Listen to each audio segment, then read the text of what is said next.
Cabinet मंत्र्यांकडून राजकारण्यांना अद्याप अधिकारांचं वाटप नाही।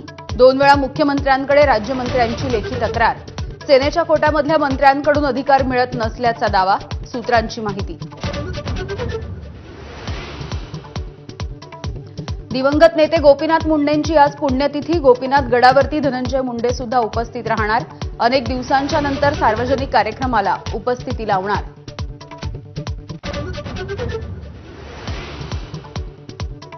यवतमाळमध्ये आज काँग्रेसची शेतकरी आत्मसन्मान पदयात्रा आणि शेतकरी मेळावा। मोदींनी दिलेल्या आश्वासनाचं स्मरण करून देण्यासाठी पदयात्रा।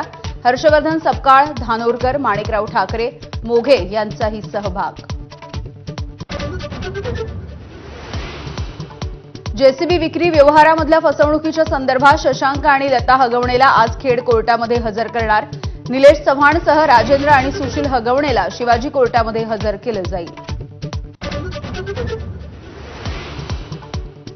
महाविकास आघाडीच्या महिला नेत्यांचं शिष्टमंडळ आज राज्यपालांना भेटणार। महिला आयोग अध्यक्षांना पायउतार करण्याची मागणी केली जाईल। वर्षा गायकवाड, सुषमा अंधारे, रोहिणी खडसे उपस्थित राहणार। विधान परिषद उपसभापती नीलम गोरेंच्या अध्यक्षतेखाली महिला आयोगाच्या कार्यपद्धतीच्या संदर्भात बैठक। गेल्या अनेक दिवसांपासून महिला आयोगाच्या कार्यपद्धतीवरती सवाल उपस्थित।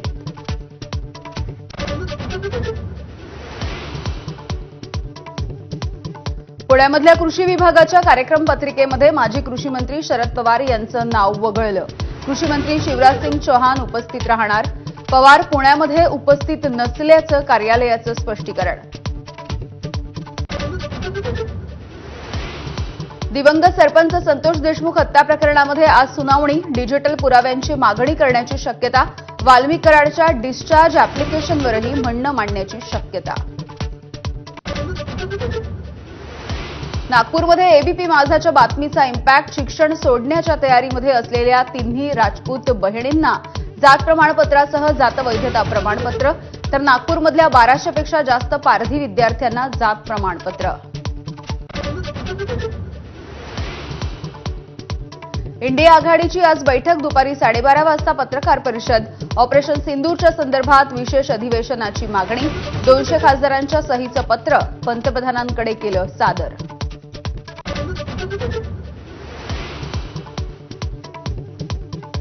पाकिस्तानचा पर्दाफाश करणारं शिष्टमंडळ आज भारतामध्ये परतणार। वैजयंत पांडा आणि कनिमोळींच्या नेतृत्वामधलं शिष्टमंडळ मोदी आणि जयशंकर यांना दौऱ्याची माहिती देणार। युक्रेनच्या ड्रोन हल्ल्यामध्ये रशियाची 41 विमानं उद्ध्वस्त। 18 महिन्यांपूर्वीच ऑपरेशन स्पायडर वेजचं नियोजन। रशियाच्या सीमेपासून 1000 किलोमीटर आतमध्ये ड्रोन पाठवल्याचं समोर।